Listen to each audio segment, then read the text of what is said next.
दोस्तों नमस्कार। आज के इस वीडियो में हम आपको बताएंगे वो 4 बड़ी वजहें जिस वजह से उत्तर प्रदेश की घोसी सीट पर हो रहे उपचुनाव में भारतीय जनता पार्टी हार सकती है। ये हैं दारा सिंह चौहान, जो कि भारतीय जनता पार्टी के उम्मीदवार हैं और इनकी वजह से ही इनकी पार्टी अब हारने की ओर जा रही है। क्यों? 4 बड़े कारण हैं जो हम आपको बताएंगे। वीडियो में अंत तक बने रहिए, क्योंकि इन 4 कारणों को जानने के बाद आप खुद घर बैठे समझ सकते हैं कि घोसी का माहौल आखिर क्या है। तो पहली बड़ी वजह चलिए आपको बताते हैं। फायदे के लिए बदलते हैं विधानसभा सीट। कौन? दारा सिंह चौहान। दारा सिंह चौहान वैसे तो आजमगढ़ के रहने वाले हैं, लेकिन मऊ की घोसी सीट से कभी चुनाव लड़ते हैं तो कभी मधुबन सीट पर चुनावी मैदान में कूद जाते हैं। वो अपना नफा नुकसान देखते हैं कि कहां से उन्हें जीत का आंकड़ा बन सकता है।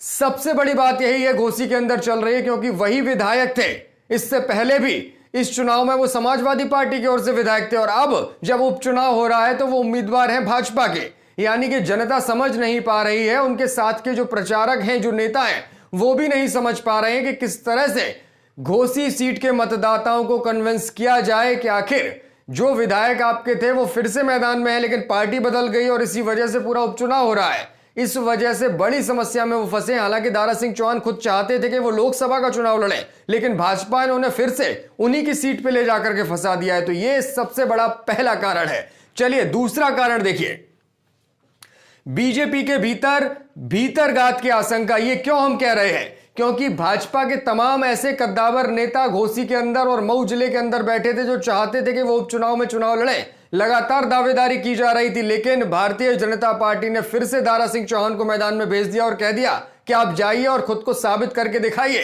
तभी पार्टी में आपको अहम भूमिका दी जाएगी। यानी कि साफ है कि तमाम वो नेता जो चाहते थे यहां से चुनावी मैदान में कूदना और जो पहले भी दारा सिंह चौहान की खिलाफत करते रहे एक विधायक के तौर पर, वो अब समझ नहीं पा रहे हैं कि आखिर किस तरह से पार्टी किस रणनीति के साथ आगे बढ़ा जाए। और यही कारण है कि भीतरघात की आशंका बनी हुई है। सबसे बड़ी बात कि फागू चौहान के बेटे खुद यहां पर सक्रिय हैं और वो निश्चित तौर पर राजनीति में अपना कद बढ़ाना चाहते हैं। ऐसी स्थिति में अगर दारा सिंह चौहान यहां जमे रहेंगे तो तमाम उन नेताओं का पत्ता कट जाएगा जो कि विधायकी के चुनाव हो या फिर किसी और तरह से भारतीय जनता पार्टी में अपना दबदबा बढ़ाना चाहते हैं। तो भीतरघात की आशंका साफ तौर से इस सीट पर नजर आ रही है। चलिए तीसरा बड़ा कारण, बाहरी उम्मीदवार का टैग।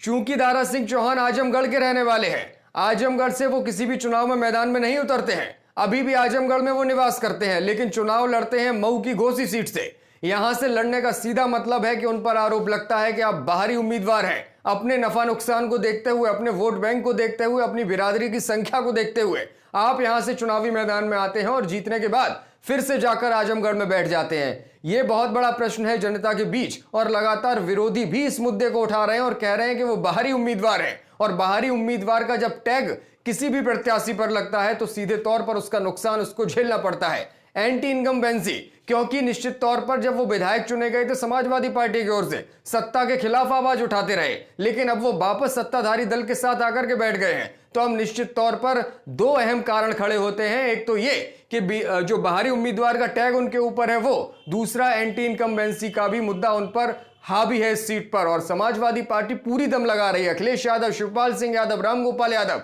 तीनों चुनावी मैदान में कूद चुके हैं, वहां पर चुनावी प्रचार के लिए पहुंच रहे हैं। इसलिए सीधा सीधा दबाव भाजपा पर यहां पर दिखाई दे रहा है। चौथा और सबसे अहम कारण, लगातार दल बदलने से विश्वास का संकट खड़ा हुआ है दारा सिंह चौहान के ऊपर। आप विश्वास नहीं करेंगे, दारा सिंह चौहान 6 बार अपने सियासी करियर में पार्टी बदल चुके हैं। उत्तर प्रदेश में 3 बड़े सियासी दल हैं, Bharatiya Janata party, Samajwadi party, Bahujan Samaj party, और तीनों ही पार्टी में नेतृत्व कर चुके हैं दारा सिंह चौहान। अहम पदों पर रह चुके हैं। बसपा में बहन जी की सरकार में वो रह चुके हैं। समाजवादी पार्टी के साथ अभी थे, उससे पहले भी रह चुके हैं, और अब फिर से भाजपा में पहले भी रह चुके हैं और अब फिर भाजपा में आ गए हैं। जनता समझ नहीं पा रही है कि इनकी विचारधारा क्या है, और इसका सीधा असर पड़ रहा है। क्योंकि आप विधायक थे उसी सीट से, वापस आप चुनाव करा रहे हैं, उपचुनाव करा रहे हैं, और फिर से आप दूसरी पार्टी से मैदान में आ रहे हैं। इसलिए जो दल बदलू का टैग है, लगातार दल बदलने का विश्वास का जो संकट उनके ऊपर आन खड़ा हुआ है, यही वजह है कि उनके ऊपर इस संकट के साथ साथ हार का संकट भी मंडरा रहा है। अभी तक भारतीय जनता पार्टी की ओर से सीएम योगी आदित्यनाथ ने घोसी जाकर के जनसभा नहीं की है। दूसरे बड़े नेताओं का दबदबा भी यहां नहीं दिखाई दिया है। केशव प्रसाद मौर्य जरूर पहुंचे हैं, स्वतंत्र देव सिंह पहुंचे हैं,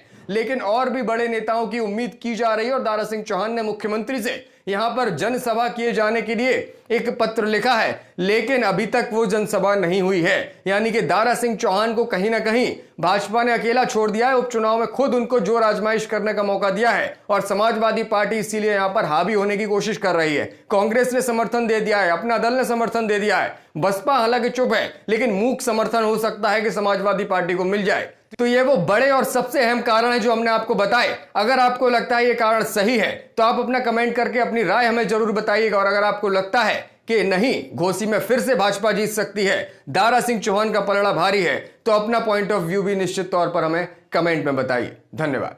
अगर आपने अभी तक हमारा चैनल सब्सक्राइब नहीं किया तो अभी सब्सक्राइब करें और बेल आइकॉन को क्लिक करके हमारी लेटेस्ट वीडियोस के बारे में अपडेट जानें।